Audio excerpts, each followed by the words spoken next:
अगर आप अपनी माँ से प्यार करते हो और उनको खुश देखना चाहते हो तो चैनल को सब्सक्राइब करो, लाइक करो। बहुत ही जल्द आपको खुशखबरी मिलेगी। प्लीज वीडियो को लास्ट तक जरूर देखें। ननद की गर्मी से ठंडी तक की जर्नी। राहुल और प्रीति की शादी को 2 साल हो चुके थे और प्रीति ने अपने जीवन के इस नए सफर को बड़े धैर्य और सहेजने के साथ अपनाया था। हालांकि एक बात थी जो उसे हमेशा खटकती थी, उसकी ननद राधिका। राधिका की एक खास आदत थी जो हर गर्मी के मौसम में अपने मायके जाने की थी। अब सवाल ये था कि इस यात्रा का कोई और पहलू भी था या नहीं। प्रीति की ननद राधिका एकदम अलग स्वभाव की लड़की थी। उसकी उम्र करीब 20 साल थी और वह कॉलेज में पढ़ाई कर रही थी। राधिका को मायके जाने का बहुत शौक था। गर्मियों की छुट्टियों में जब हर कोई घर में आराम करने के मूड में होता था, राधिका की मानसिकता कुछ और ही थी। वह अपनी नानी या दादी से मिलने के लिए तैयार हो जाती थी और फिर घर की हर जिम्मेदारी से मुक्त हो जाती थी। लेकिन इस यात्रा के दौरान उसे हमेशा कुछ समस्याओं का सामना करना पड़ता था। राधिका का सफर हर साल एक नई कहानी बन जाता था। इस बार भी वही हुआ। मई का महीना था और गर्मी अपने पूरे शबाब पर थी। राधिका ने घर में सबको बताया कि वह अपनी नानी के पास जाने वाली है। राहुल और प्रीति ने उसे समझाया कि इस बार मौसम बहुत गर्म है और यात्रा के दौरान उसे बहुत सारी मुश्किलें आ सकती हैं, लेकिन राधिका ने उनके सुझावों को नजरअंदाज कर दिया। उसका मन तो बस मायके जाने में ही लगा था। राधिका की जर्नी की शुरुआत हुई। वह सुबह सुबह तैयार हो गई और बस स्टॉप की ओर बढ़ी।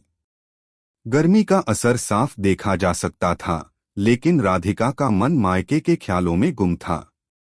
उसे अपनी नानी और दादी से मिलने का बहुत इंतजार था। बस स्टॉप पर पहुंचते ही उसे बहुत लंबा इंतजार करना पड़ा।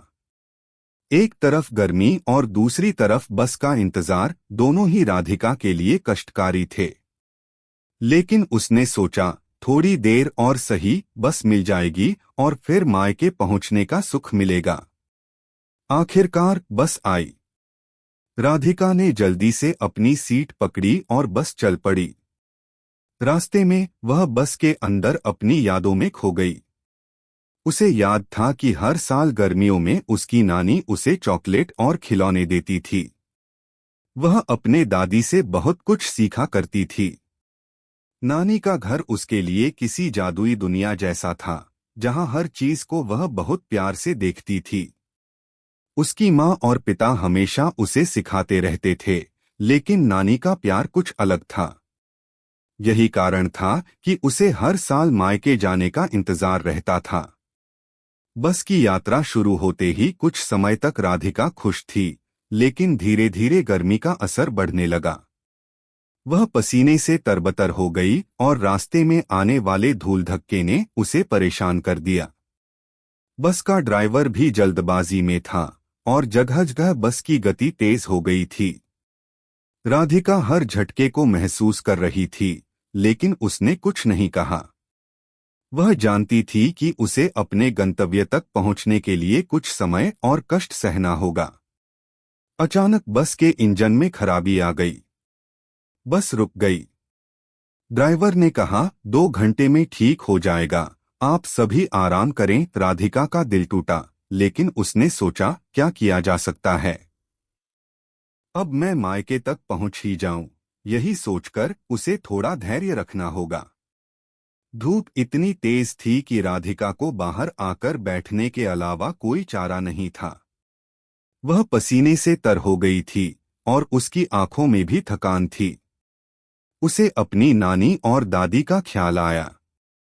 तभी एक बुरी खबर आई। बस में और ज्यादा देरी होने वाली थी। रास्ते में कोई दूसरा साधन नहीं मिल रहा था।